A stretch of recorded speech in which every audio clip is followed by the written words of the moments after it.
Del Evangelio de San Lucas, capítulo 10.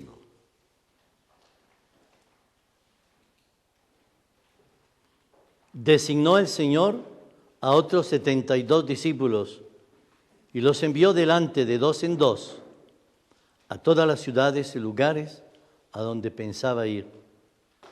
Y les decía: la cosecha es abundante, pero los trabajadores son pocos.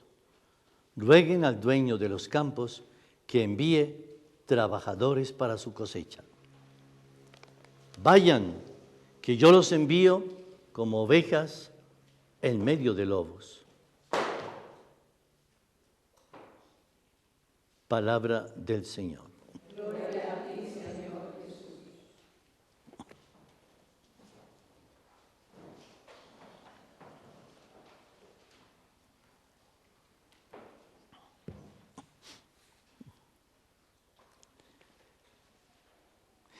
Vamos a comenzar mirando la realidad a la cual nosotros estamos llamados a ir como ovejas en medio de lobos. ¿Cuál es esa realidad? Y sabemos que la realidad es solo una, ¿verdad? Nosotros hemos sido enviados a evangelizar el mundo. El mundo. Pero resulta que tenemos que traer en la cuenta que estamos en un mundo nuevo.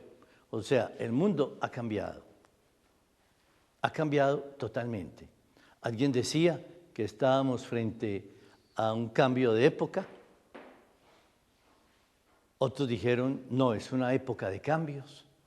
Y finalmente hay que decir es otra época. Esta es otra época. Definitivamente, queridas hermanas, nos ha tocado evangelizar en una época absolutamente diferente a la que nos tocó a nosotros vivir. Por lo tanto, es posible que nosotros hayamos sido evangelizados en el año 1, de nuestra vida, como dicen los rabinos, o en el año 3, posiblemente. Pero tenemos que aprender que estamos en el año 48. O sea, que estamos frente a una situación realmente nueva, porque estamos, valga la verdad, en un mundo nuevo. Es un mundo nuevo el que nos ha tocado vivir. Veamos lo que dicen algunos analistas. Dicen, el mundo cambió, no con riqueza acumulativa, sino de novedad. O sea, ya no estamos nosotros viviendo de lo acumulado del pasado, no, es que lo que hay ahora es novedad. Es que realmente este mundo ha tomado un rumbo diferentísimo al que traía antes. Alguien se atreve a decir, estamos frente a un mundo desconocido. Un mundo desconocido para nosotros. Y eso es cierto. Este mundo en el cual nosotros estamos viviendo, y mucho más al que hay que evangelizar, es un mundo desconocido. Para nosotros prácticamente es nuevo. Yo diría, eso es como si nosotros hoy fuéramos a salir fuéramos a salir a una visita al Amazonas, ¿verdad? Y lleváramos un guía. Y entonces hay gente que ya conoce y estamos todos listos para salir a ese viaje. Y no hay temores, ¿por qué? Porque va un guía. Y un guía que conoce muy bien ese mundo, lo conoce. Y conoce muy bien cómo es el Amazonas, por dónde entrar, cómo ir, cómo evitar los peligros, cómo llegar a sitios muy lindos, todo eso lo conoce. Pero resulta que aquí, estando ya listo el bus para salir, yo les tengo que anunciar, mire, siento mucho, pero nos vamos no para el Amazonas, no. Nos vamos a ir a otra selva diferente y no tenemos guía. O sea, vamos a lo desconocido. Ahí verá quiénes se apuntan. Yo estoy seguro que más de una diría, entonces yo no voy porque, cuando ya organicen uno con más o menos con un viajecito, más o menos delineado o con un buen guía voy. De resto, yo no me meto por allá. No, ni riesgo, yo no voy. Y tendría razón. Pues la verdad es que hoy estamos ante un mundo desconocido. ¿Por qué? Porque lo que va llegando para nosotros es inédito, es que nunca se había vivido. Es que es algo realmente nuevo. Por eso se dice que no es un cambio acumulativo, sino de novedad. Lo primero es, vamos a ver 4 características de este mundo nuevo. Esas 4 características son, primero, es un mundo que antes no se daba prácticamente. Es un mundo pluriétnico y a la vez pluricultural. Expliquemos un poquitico todo lo que eso significa. Pluriétnico y pluricultural. Es decir, ya casi que se puede decir que no son muchas razas. Cada uno es su raza, cada uno es su sexo, ¿no?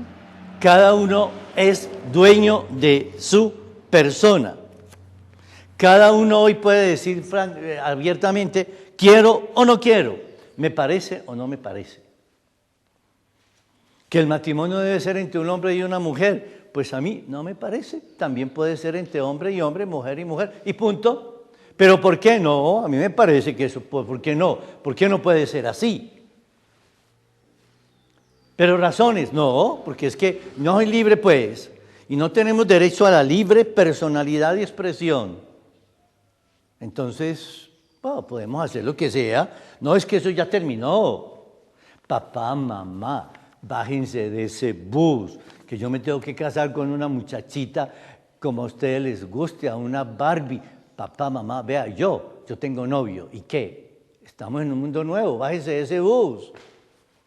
¿Y qué tiene? ¿Y se va a poner a llorar mamá por la bobada? Pues que eso es así, eso es de hoy.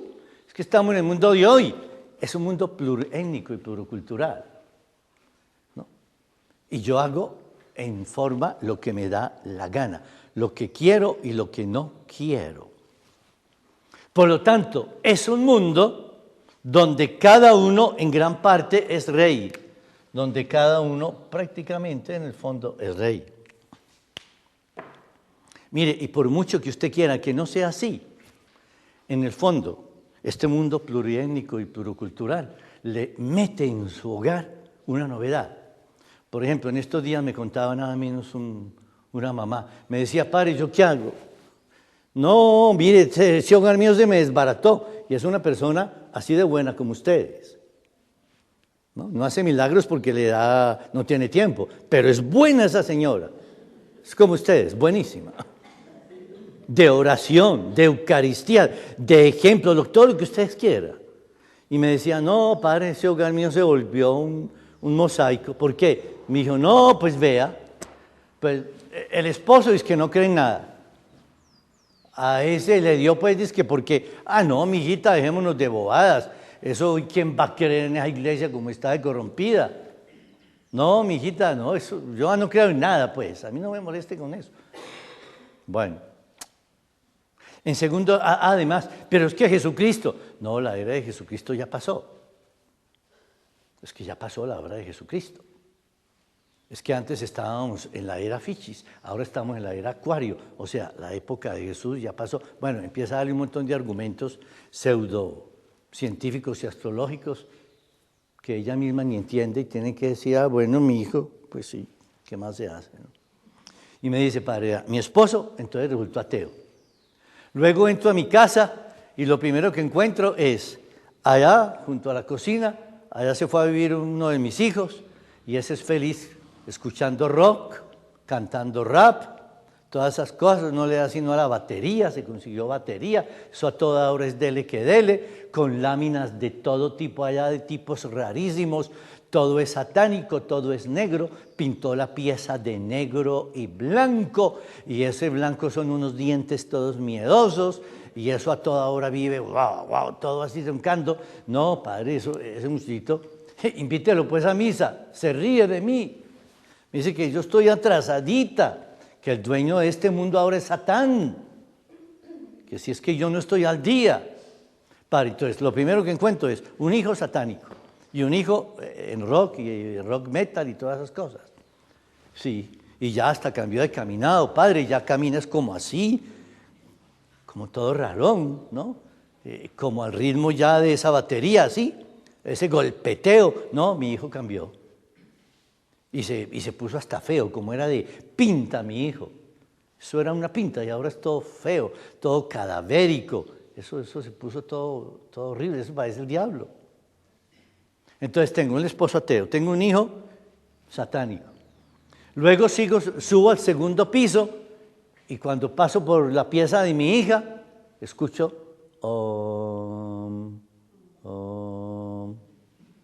abro y la encuentro en situación yoga y diciendo, mamá, no me interrumpas, que estoy en mi meditación trascendental. Mami, yo me hice hindú, yo pertenezco ya a la religión más bella y antigua del universo, soy hindú. No, padre, estoy fregada, pues, estoy fregada. ¿Ve? Y para rematar entonces, voy donde otra hija y escucho y allá está. Amén, aleluya, aleluya. Esa se hizo protestante. Padre, o sea que la única católica en mi casa soy yo. Y me dicen entonces que yo estoy vieja, atrasada, que estoy fuera de órbita, que estoy desubicada. Padre, ¿yo qué hago? ¿Yo qué hago? Mijita, ¿usted qué tiene que hacer? Primero que todo, reconozca que estamos en un mundo nuevo, inédito, en una situación plurétnica y cultural, donde en un pequeño espacio como es un hogar, se pueden vivir fácilmente 4 culturas, 4 religiones diferentes. Entonces, ¿qué hacer? ¿Pelear? Eso es continuar constantemente una violencia que la va a agotar a usted y los va a agotar a todos. ¿Callar? He ahí entonces, ¿verdad? He ahí ese gran impacto de un mundo nuevo. Una segunda característica, esta no es tan nueva, pero de todas maneras se ha acentuado. Es un mundo globalizado. O sea, todo lo que sucede por allá, lejísimos, ya está hecho aquí, ya lo podemos ver statin acá. De tal manera que cualquiera, en cualquiera de estos dos computadores, ¿sí? Si en este momento yo quiero saber lo que está pasando en cualquier parte, basta que Sebastián o basta que ella me apliquen aquí una tecla, se metan en internet, aprieten una tecla y yo ya estoy allá y ya sé lo que está sucediendo en este instante, al mismo momento, ya. Antes uno sabía las noticias horas después, ¿verdad? Horas después. Ahora todo es statin, es decir, todo es al instante. O sea, como se dice vulgarmente, el mundo se volvió un pañuelo. El mundo se volvió un pañuelo. Y por eso entonces la pobre mamá llora y dice, padre, ¿yo qué hago? Mi hija ya me dijo que apenas termine bachillerato se va a ir para Chile. Dios mío bendito, ¿por qué le dio por irse para allá? Pues señora, porque ir a Chile hoy es casi que más fácil que ir a Bogotá. Porque usted coge un avión y en un momentico estuvo en Chile. En cambio, para ir a Bogotá, usted tiene que sufrir zarandeos, mareos, todas esas cosas, todo de aquí hace viaje. O sea, este mundo ya es global, esto es ya, ¿no? Y así es, ¿no? Yo conozco profesores que están 6 meses enseñando aquí y 6 meses en Europa. Y viajan como si nada, ¿sí? Como uno va de aquí a Manizales, ¿no? ¿Sí? Así como ustedes tienen la casa aquí, tienen la casa de la 25, no sé si todavía la tienen, es igual, ¿no? Y entonces Lourdes puede estar aquí unos días y luego se va otros días para allá. ¿Y qué? Pues está en la misma parte, no hay problema. Pues eso a nivel global ya es facilísimo, todo es al instante. Todo realmente es ya. Yo me acuerdo cuando yo estaba joven, uno iba a cine y antes de cine siempre presentaban unos cortos, me acuerdo, El mundo al instante. ¿Se acuerdan ustedes, no? Y comenzaba, ¿no? Y todas eran noticias trasnochadas de por allá de hace 8 meses, de hace un mes, de hace 15 días. Noticias pasadas, pero eran al instante. Hoy uno se ríe de eso porque uno dice, hoy, ¿realmente sí es el instante? Hoy es al instante. Hoy esto realmente ya ha cambiado. Esto está realmente, pero fabuloso, ¿no? Inclusive si yo voy a hacer un robo aquí, al instante me cogen porque por las cámaras me están viendo de inmediato. De inmediato, es que todo es instante.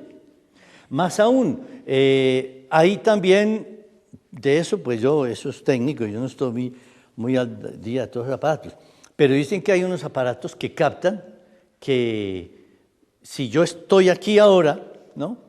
Pues hay un aparato que después de media hora de yo haber estado aquí, me capta. Capta la sombra, es decir, yo no sé en qué forma, pero logran captar que yo estuve ahí. No por grabación, sino por otros medios, ¿no? Entonces, ¿qué hacer ahí, no? Es un mundo realmente donde todo se hizo ya cercano al instante. Nada hay aislado, nada. Por mucho que yo quiera tapar el mundo con las manos, mire, eso es imposible. Eso es imposible. Todo se sabe ya. Todo se sabe de inmediato. Además, y esta es una de las grandes novedades, ¿no? Es un mundo tecnificado. Es un mundo donde la técnica realmente ha llegado en forma maravillosa al universo, ¿no? Ya todo es digital y mediático, todo. Todo tiene que ser mediático. Todo tiene que manejarse a través de todos estos grandes artefactos, estos medios. Pero teniendo en cuenta que estos medios tan poderosos en el mundo de hoy tienen una característica, y es que estos medios acercan a los alejados, pero alejan a los cercanos. Esa es la gran paradoja. Yo me puedo comunicar desde aquí con una persona que está en Estados Unidos, que está en Australia, que está en Italia, que está donde sea, y me comunico ya. Pero con los que están en mi casa puedo pasar una semana y no comunicarme con ellos, porque estoy tan embebido en estos medios que no tengo tiempo para ellos. Y entonces ahí se cuestionan muchas de las actitudes o de las actividades de la iglesia misma, ¿no? Evangelizar puerta a puerta, sí, muy lindo, pero ¿qué pasa si yo voy? Casi siempre toda la gente está pendiente mientras yo vengo a visitarlos, ellos están en otro mundo, ellos están comunicados a través de estos aparatos con gente que está muy lejos. Y no les va a interesar. Antes, ¿cómo alegraba a la gente que uno llegara? Era una novedad, ¿verdad? Qué dicha, qué vino, qué bueno que nos viene a visitar, pero qué es esa alegría. Bueno, y en el campo, ¿cómo se alegraba la gente, no? ¿Cierto? A muchos de ustedes tal vez les tocó en todo este inicio de la evangelización, puerta a puerta y todo aquello, ¿no? Ay, mire, hace mucho tiempo que no venía nadie a anunciarnos a Jesús, qué bueno que ustedes llegaran, ay, qué dicha. En cambio, ustedes llegan hoy, ustedes tocan, y si mucho sale el petaqueoncito pequeño, a decir, mamá no está. Pero es que todos están reunidos alrededor del televisor, viendo, hasta puede que viendo al canal de la Madre Angélica, ¿por qué no? Sí, es posible que estén viendo algo hasta religioso y hasta formativo. Ya no les interesa ese puerta a puerta, ese nivel personal. Eso ya no les interesa tanto.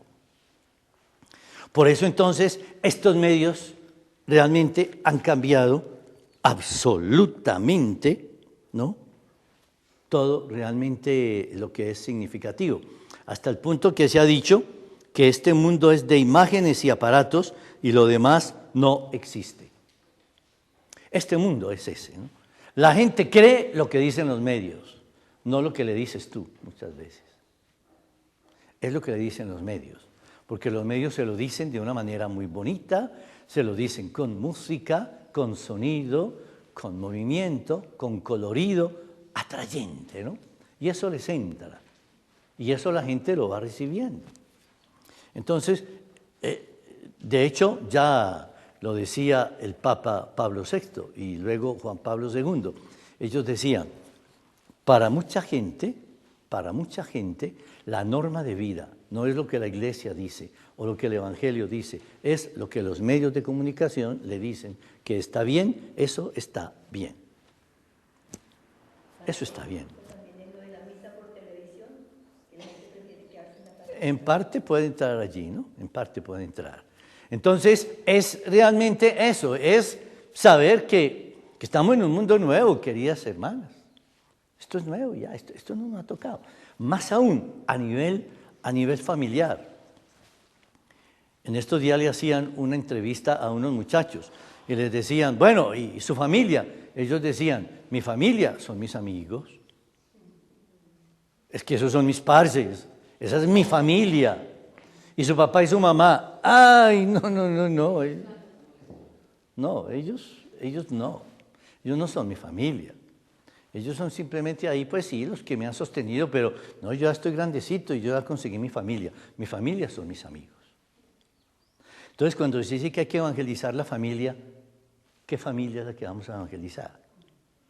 ¿Cuál es el concepto de familia que hay que evangelizar?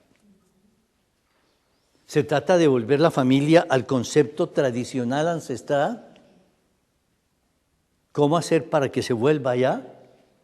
¿O vamos a evangelizar esta familia de hoy? ¿No? Vamos a ir donde estos parces, que todos se quieren como hermanos y se comparten los hombres y las mujeres tranquilamente y para ellos no hay ningún reato de conciencia. Porque el problema es que si tú le dices, pero mi hijo, por Dios, es que eso es pecado, y que, mamá, pecado, mamá, pero es que pecado es lo que uno no hace. Mamá, ¿cómo estás de viejita? Mamá, tú perteneces a la época de Jurassic Park. Tú perteneces a esa época, mamita. Por Dios, mamá, por Dios, ponte pilosa, mamá. Aterriza, por favor. Es que estamos en un mundo, como ustedes ven, totalmente nuevo. Esto es nuevo. Esto no se había vivido antes. ¿No? Y ya entonces el matrimonio, pues que el matrimonio es con lo que yo quiera, con lo que yo amo. ¿Sí? Entonces, si amo a otro hombre, pues no otro hombre, una mujer con una mujer, listo. Y ya, no sé si ustedes lo han visto, ya por ejemplo, por allá se dio el matrimonio entre un hombre y un árbol. ¿Que porque él amaba ese árbol? Y créanme, es que no se demora el momento en el cual nos van a pedir el matrimonio de la señora con el perro de la casa, que porque es que el perro es lo más hermoso que hay, es divino. Y entonces, pues como se trata de hacer vida con quien uno ama, pues entonces yo puedo casarme con el perro de la casa, porque mire cómo me ama, es lo más fiel. No hay nada más fiel que el perro. Esto es inédito, esto es realmente un mundo nuevo el que estamos viendo, ¿no? Ya decía el filósofo antiguo, los niños son los maestros de los adultos, pero lo decía en un sentido de que por su pureza, por su bondad, y el mismo Cristo lo dijo, si no se hacen como niños no entrarán al reino, pero es que hoy son maestros nuestros, pero en una forma imperiosa, porque pónganle usted estos medios a un niño, se los maneja ya. Y uno, mínimo, le hace el daño lo mínimo que le hace es introducirle un virus a eso. Seguro, uno bregando a aprender eso, lo mínimo, o le da el virus a uno, pero de todas maneras, en cambio los muchachitos llegan y ¡pum!, con la facilidad del mundo. Y yo pienso que se van diciendo, pobre abuelita tan brutica, ay Dios, pobre abuela. Es un mundo totalmente nuevo, que ha cambiado entonces el concepto de familia, el concepto de sociedad. Esto ha cambiado. Esto realmente llegó a ser absolutamente nuevo. Y por lo tanto, finalmente, una cuarta característica entonces es en cuanto a la referencia a Dios, ¿no? Este cuarto punto puede ser el que más nos toca, claro. O sea, bueno, y en esta nueva sociedad, en este nuevo mundo, ¿Dios qué? ¿Dios realmente está presente o no? ¿Figura o no figura? ¿Qué podemos hacer, no? Pues la referencia a Dios es distinta. Lo queremos, sí. Muchos dicen, no, sí, es que yo creo en Dios, sí. No, claro, esta belleza, eso tuvo que hacerlo alguien, pues.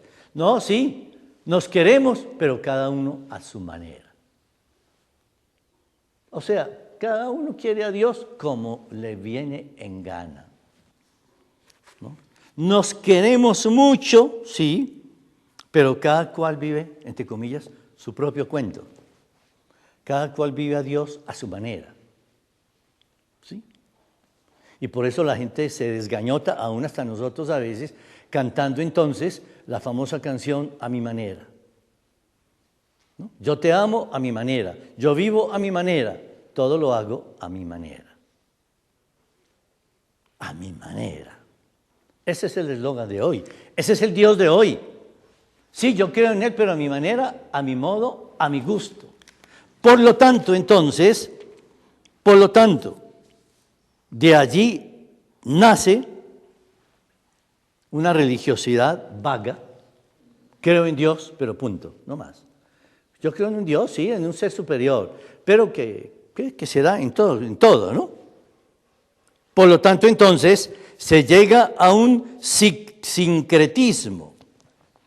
O sea, yo tomo de toda religión lo que más me gusta, pero prácticamente de ninguna tomo todo, sino lo que más me va gustando, ¿no? De Cristo, no, Cristo es bacano, dicen los muchachos hoy, eso es un bacanísimo. Es que ese era un caminante como nosotros, se vivía con el morral al hombro y las chanclas. Eso era un bacano, ese tipo era bacano. Y eso amaba a todo el mundo, eso amaba a los pobres y entre más malos como que más los amaba. No, eso es un bacán. Ese man es el tipo, ¿para qué? ¿No? Y ahí se van encarretando y ahí lo van amando. Pero la cruz, no, la luz. La cruz, no, eso fue un accidente, es que eso fue ahí por bueno, pues no, a mí pues con ese cuentico no me vengan. No, la vida es muy dura, hombre. ¿Cómo así que hay que hacer sacrificios y sufrir? No, en ese sentido no. Por eso es que a mí me gusta, por eso es que a mí, entonces, porque ahí van conociendo, ¿no? Y porque claro, esto les da el conocimiento de todo lo que ustedes quieran. Por eso dice que lo que no tiene Google no lo tiene nadie. Porque ahí lo consiguen todo, y lo conseguimos todo, pum, pan, ahí dio. Pues bien, entonces ellos dicen, no, por eso realmente a mí no es que es decir, de Cristo yo admiro muchas cosas y todo, pero es que mire, a mí también, mire por ejemplo el hinduismo, no, pues es que a mí me encanta el nirvana, uno llegar y ponerse en una situación en que no siento nada, en que realmente pues yo como que me alejo del dolor de este mundo. ¿Verdad? Y por eso si me tengo que empastillar para no sentir dolor, pues no hay problema. Eso para Cristo no está bien, porque hay que llevar la cruz. Pero no, para el hinduismo la cruz es mala, porque hay que llegar al placer inmenso de sentirse triunfador y de sentirse único en el universo, y entonces de sentir el nirvana. Por lo tanto hay que echar a un lado los karmas, claro. Todo aquello que me hace sufrir, todo aquello que me causa desazón, fuera.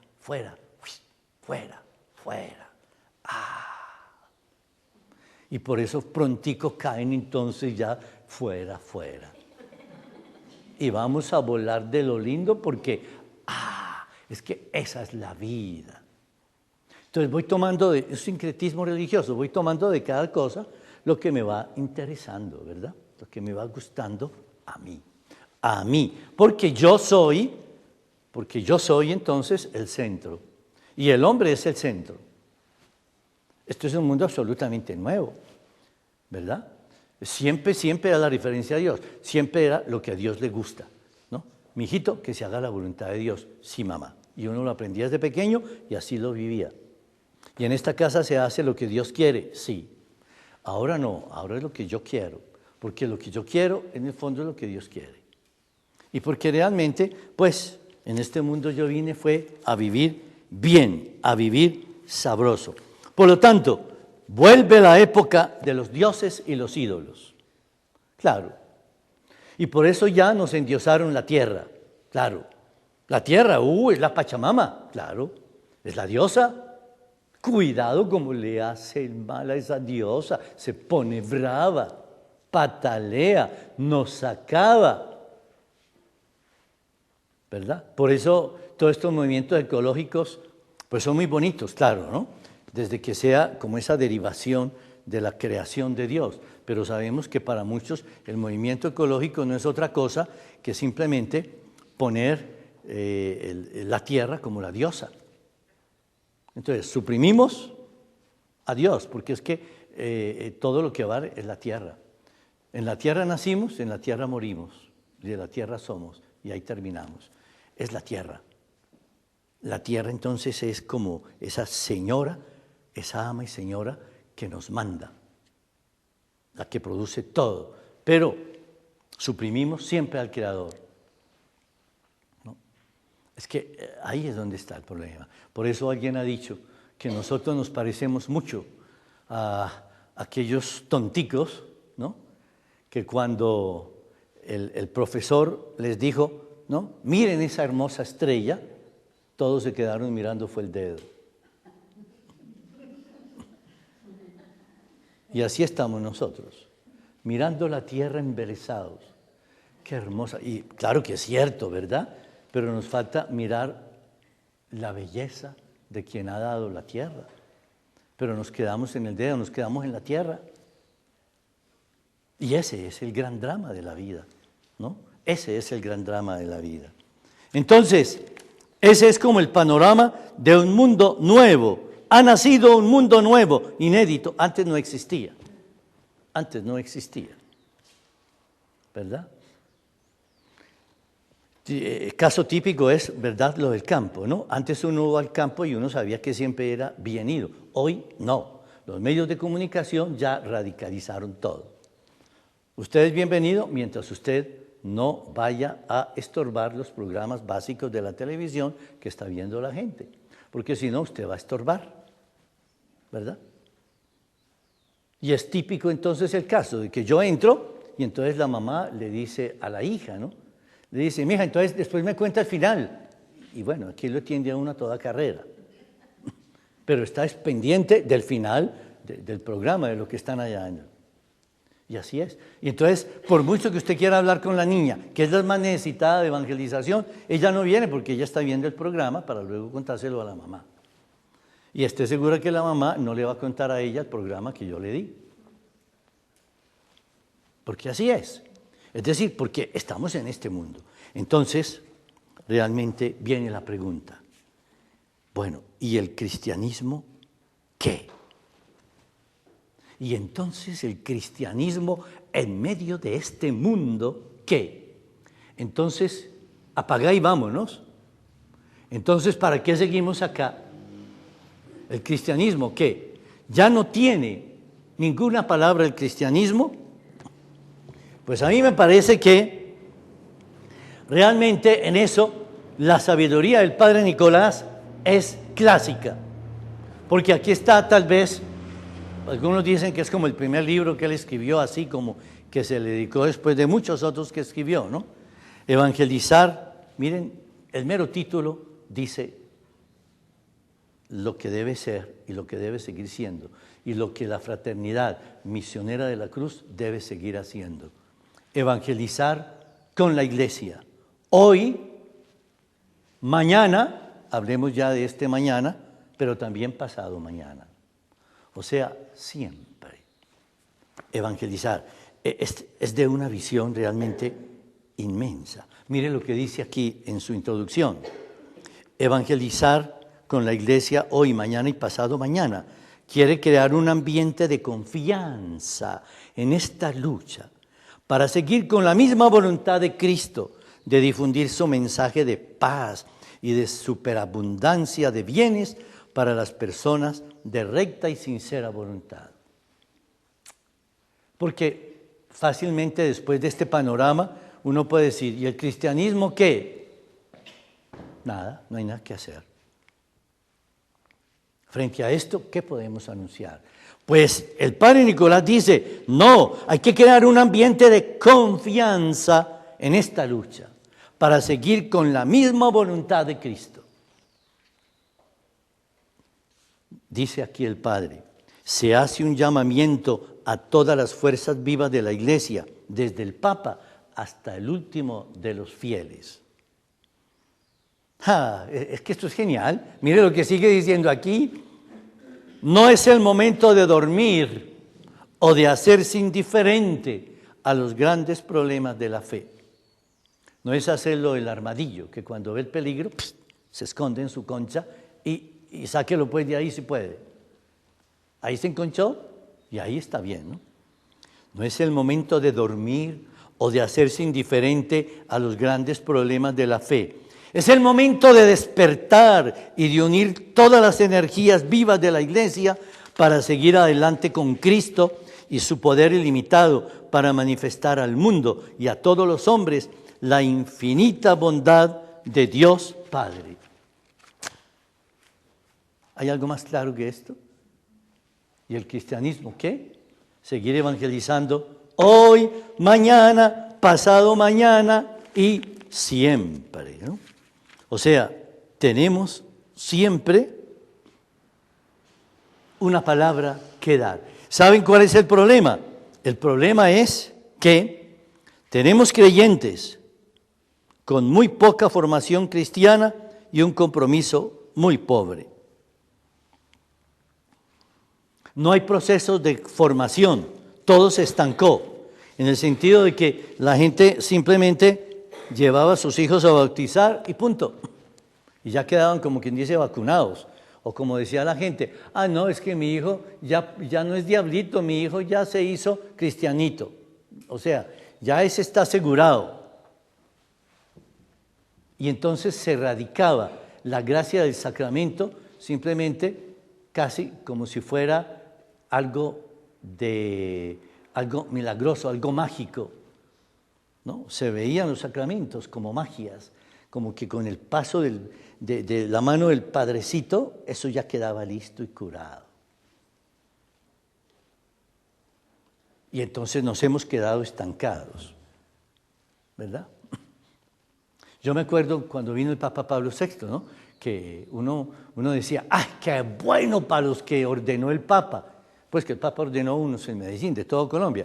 No decía, no, es que esos sí quedaban súper ordenados, eso es, pagan ustedes averigüen cuántos de ellos se han retirado, mire. Y los ordenó el Papa. ¿Pero qué pasó? Que si es que yo no estoy radicado realmente en el Evangelio de Jesucristo, ¿sí? Me puede sobar el mismo Papa la cabeza, ¿verdad? Y yo puedo seguir tan necio como antes. ¿Por qué? Porque es que se trata es de que yo realmente acepte en mi vida a Jesucristo. Oiga, unos analistas hacen esta aseveración que es muy grave, o mejor, muy seria, pues, ya más que grave, ¿no? Con Jesucristo yo diría que lo único grave es el pecado mortal. Todo lo demás, vale, es remediable. En Cristo todo se remedia. Pero dice aquí, uno de los problemas grandes es que se entró a estilos pastorales muy personalistas, sanaciones espectaculares, espectáculos de fe, movimientos excluyentes, clubes de éxito, y se llegó a un escapismo. Esto que se hace no es posible hacerlo ni en mi parroquia, ni en mi movimiento, ni en mi casa. El escapismo, el miedo, la debilidad, el no enfrentar la realidad con toda fuerza, ¿no? Por lo tanto, no es la hora de seguir haciendo lo que a mí simplemente me da la gran gana, sino que debo hacer simplemente lo que a Jesucristo y su evangelio realmente nos da en la vida, nos da para la vida. Por eso entonces, dice el Papa en la carta Evangelii Gaudium, en el número 263, para ir como aterrizando un poco, ¿no? Dice el Papa, es sano acordarse de los primeros cristianos frente a los desalientos. Es sano recordar a tantos hermanos a lo largo de la historia, oiga pues esto, que estuvieron cargados de alegría, llenos de coraje, incansables en el anuncio y capaces de una gran resistencia activa. Hay quienes se consuelan diciendo, es que hoy es más difícil. Sin embargo, reconozcamos que las circunstancias del Imperio Romano no eran favorables al anuncio del Evangelio, ni a la defensa de la justicia y la dignidad humana. En todos los momentos de la historia están presentes la debilidad humana, la búsqueda enfermiza de sí mismo, el egoísmo cómodo y, en definitiva, la concupiscencia que nos acecha a todos. Eso está siempre con un ropaje o con otro. Viene del límite humano más que de las circunstancias. Entonces, no digamos que hoy es más difícil. No, es distinto. Esta frase es para enmarcar. No digamos que hoy es más difícil evangelizar. No, es distinto. Es distinto. Ah, bueno. Entonces habrá que buscar, son caminos distintos, diferentes de los que se han llevado hasta hoy.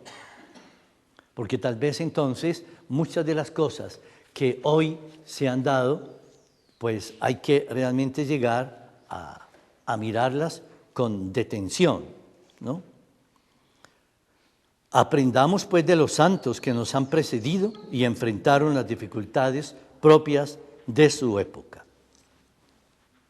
Por eso, útil mirar entonces al padre Nicolás, que como fundador y como germen de todo este movimiento evangelizador nos tiene mucho que enseñar. Entonces, ¿qué hacer frente a este mundo nuevo, inédito, desconocido? ¿No? ¿Qué hacer?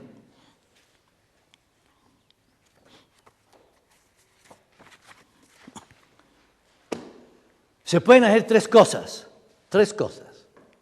Miremosla. Las tres cosas están en la Sagrada Escritura, lógicamente en la palabra de Dios. Entonces, la primera es la que nos presenta el Génesis. La que nos presenta el Génesis. ¿Cómo? Génesis capítulo, todo el capítulo primero, ¿no? La que nos presenta el Génesis, donde dice que Dios, cada vez que hizo o las aves, o los peces, o las montañas, dice, y Dios vio que era bueno. Dios vio que era bueno. Y seguramente sonrió y dijo, qué bonito me quedó esto, qué bonito está. Entonces, es no sentir miedo ante estas novedades, es ver que todas estas novedades tienen mucho de bueno y son buenas, ¿no? Porque acercan a las personas, porque nos facilitan medios de poder llegar a los demás, diferentes, sí, no iguales a antes, sí, pero nos facilitan medios y maneras de llegar. Entonces es con Dios poder decir, es bueno. Todas estas características de hoy son buenas, ¿verdad? Porque hay personas, es que el Papa es maravilloso. Hay personas, mire lo que dice el Papa por aquí, en el número 6, es que esto es genial, ¿no? Dice el Papa aquí, hoy hay cristianos cuya opción parece ser la de una cuaresma, pero sin Pascua. O sea, solamente somos amigos de ver lo horrible en todo. Todo es espantoso, todo es terrible. ¡Oh, qué horrible, qué espanto! ¡Ah, qué cosa tan tremenda! Y a la hora de la verdad, todo ello puede conducir al bien, todo ello puede traer un bien inmenso, todo. Y todo puede tener una explicación, que en el fondo, con un poco de paciencia, de amor, de paz y de dejarse enseñar, nos puede traer algo bueno, ¿no? Yo no olvido una vez un retiro con muchachos, donde llegó un muchacho que desde que entró, nosotros dijimos, ay, este pelado nos va a tirar este retiro, hombre. ¿Por qué? Porque llegó de negro, muy de negro, ¿no? Y llegó con aritos, bueno, y todas esas cosas, y bueno, no, dijimos, este sí pues, esas chaquetas con taches, dijimos, no, aquí se nos metió el diablo, por Dios, esto sí está como serio. Bueno, y resulta que el último día en la clausura, en la misa de clausura, entonces, pues bueno, los muchachos fueron viniendo uno a uno y una de las cosas era que cada uno de ellos trajera un signo, ¿no? Como símbolo de su entrega a Dios y de su nueva vida, ¿no? Y yo estaba aquí, ¿no? Y cada uno venía y se iba poniendo aquí en una mesita junto al altar, bueno. Y ahí venía él, dije yo, ay Dios, ¿y este qué? ¿Qué era decir? Bueno. Y resulta que fue el que mejor, el que nos dejó más contentos, el que nos dejó con la respiración fuerte. Porque apenas llegó, tranquilamente se quitó los aritos y simplemente los cogió y hizo esta oración. Señor, estos aritos los he llevado desde que comencé a consumir droga, pero a partir de este momento te juro que nunca más consumiré la droga maldita. Aquí te deposito este signo. ¡Pum!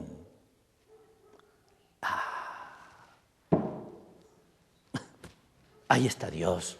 Ahí está Dios, que del oscuro saca la luz, ¿verdad? Ahí está Dios, que de las sombras hace posible que salga un fuego renovador.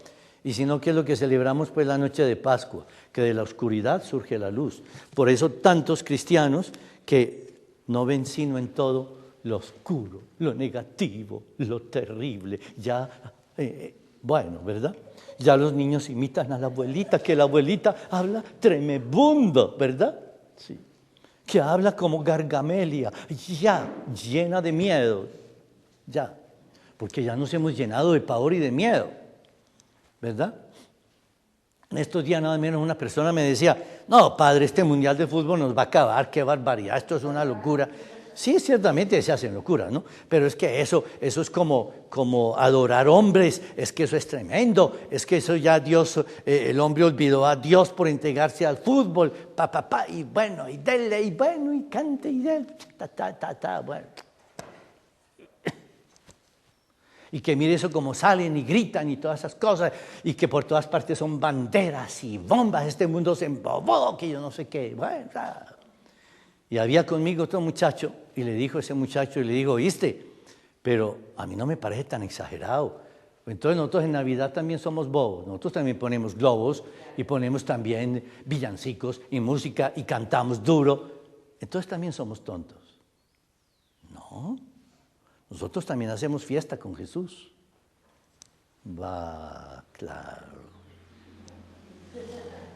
Hay gente que en todo está viendo siempre el lado negativo, el lado terrible, el lado de muerte. Ay, sí, esto se acabó, esto ya no hay nada que hacer. Por eso entonces, lo primero es el Génesis, ¿no? Lo segundo, lo podemos ver en el Evangelio de San Lucas, ¿no? En el capítulo 19, versículos 41-45. Es una segunda, 19, 41, 45. Es una nueva, es una actitud ya de propio Jesús al ver al mundo, ¿no? Esto es viendo el mundo. Dice aquí, al acercarse a Jerusalén y verla de lejos, Jesús se puso a llorar por ella y dijo, ojalá que tú reconocieras lo que conduce a la paz. Pero eso ahora está oculto a tus ojos. Te llegará un día en que tus enemigos te rodearán, te sitiarán, te cercarán por todas partes. No dejarán de ti piedra sobre piedra. Y después entró en el templo y se puso a echar a los mercaderes. ¿Cuál es la actitud de Jesús? La actitud de Jesús es que al ver un mundo que olvida y que se aleja de Dios, llora por él. Llega a enternecerse por él y a decir, pobre mundo, ¿por qué has olvidado a Dios? Sabes, te van a venir muchos males, sabes, a ti que te entregaste a la droga, te van a venir tantos males que eso me hace sufrir. Y por eso entonces vamos a expulsar el mal, vamos a trabajar para que el mal se vaya. Es decir, vamos a evangelizar. Cristo no se paraliza en el lloro, ¿verdad? La tristeza de Cristo no es paralizante, por el contrario, es fuente de vida. Por eso Él va y expulsa a los mercaderes diciendo, por favor, esto que es para la oración, no me lo dañen con estos grandes males de la vida o de la historia, ¿no? Es entonces ese proceder, ese ir cada día, entonces, llevando siempre el bien. Es dar siempre el bien a los demás. Y luego entramos a el último, que es Mateo 18, el joven rico, ¿no? Donde dice, y Cristo lo miró y lo amó. Cristo lo miró con cariño. Al mundo hay que mirarlo con cariño. Y tenemos que ser como los samaritanos en el mundo nuevo. Tenemos que ir realmente a esa gran realidad de nuestra vida. Por eso tenemos que evitar ya, como dice la charla de hoy, en el capítulo 2 de la Evangelium Gaudium, tenemos que evitar las tentaciones. De los números 76 y siguientes están las tentaciones de los agentes pastorales. Me voy a detener solamente en unas poquitas. Una de ellas es, dice el Papa número 81, no a la asedia egoísta, no a la asedia, ¿no? O sea, mucho cuidado con la pereza espiritual y pastoral. O sea, esto se perdió, aquí no hay nada que hacer, por lo tanto, yo no hago más. No hago más. Que hagan los preferidos, que hagan los que yo no sé qué, que hagan los que tienen suerte, que hagan los iluminados por Dios. A mí, mi Dios me abandonó. Yo no soy capaz de nada, yo no sé hacer nada, me quedé. La asedia egoísta es realmente un verdadero peligro, ¿no? Dice el Papa aquí, por medio de la asedia, se llega ¿a qué? A que no se tolere fácilmente lo que signifique contradicción, un aparente fracaso, una crítica, una cruz. Y en el número 83 dice, es la tentación de apegarse a una tristeza dulzona, sin esperanza, ¿no? Es ese vivir como que sí, como que no, ¿no? Como vivir como con el cuerpo empostemado, ¿no? Todo me duele, qué pereza, esto es terrible, ¿no?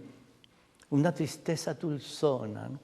Sí, mi hijo, yo los quiero mucho, pero es que ustedes, mijitos, no hacen caso, es que ustedes están perdidos, ustedes ya los devoró el mundo.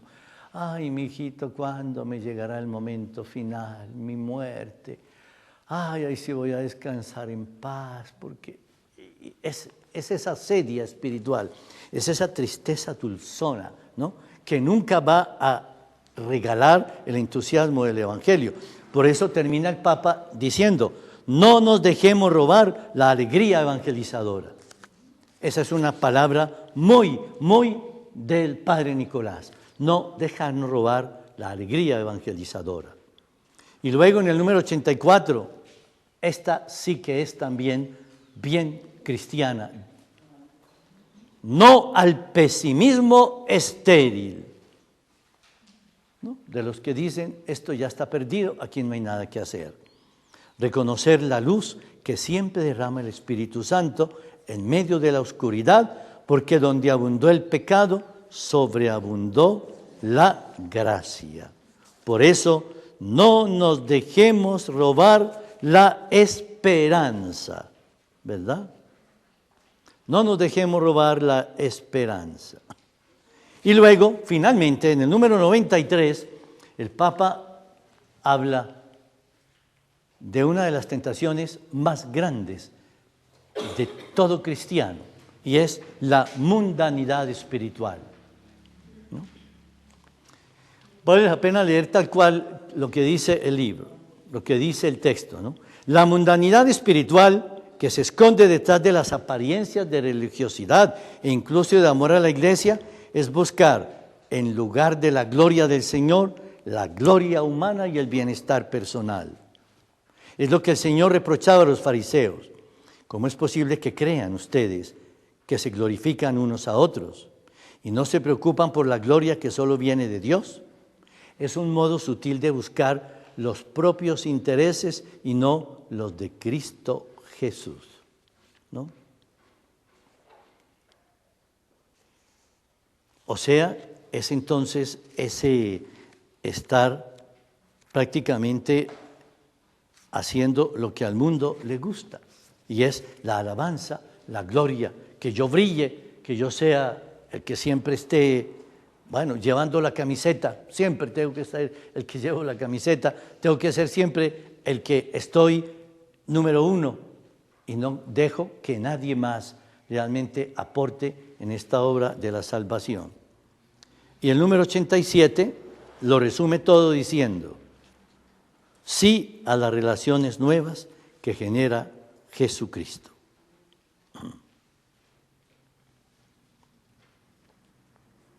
El Hijo de Dios en su encarnación nos invitó a la revolución de la ternura. Si los hombres no encuentran en la iglesia una espiritualidad que los sane, los libere, los llene de vida y de paz, al mismo tiempo que los convoque a la comunión, terminarán engañados por propuestas que no humanizan ni dan gloria a Dios. Por lo tanto, es entonces el decir sí a las relaciones nuevas, renovadas con Jesucristo. Por eso yo pienso que hoy o en este momento no nos queda sino decir como Ruth ante vos, nosotros ante Cristo, Señor, ¿y quién soy yo para que me hayas escogido a tan gran misión en este mundo distinto, en este mundo diferente, pero de todas maneras con opciones de santidad, de salvación, de evangelización? Por eso, Señor, concédeme que yo no vaya a caer en la mundanidad, no vaya a caer en la asedia egoísta, que no vaya a perder el fervor evangelizador, el fervor de amarte hoy, mañana y siempre. Amén. Gloria al Padre, al Hijo y al Espíritu Santo.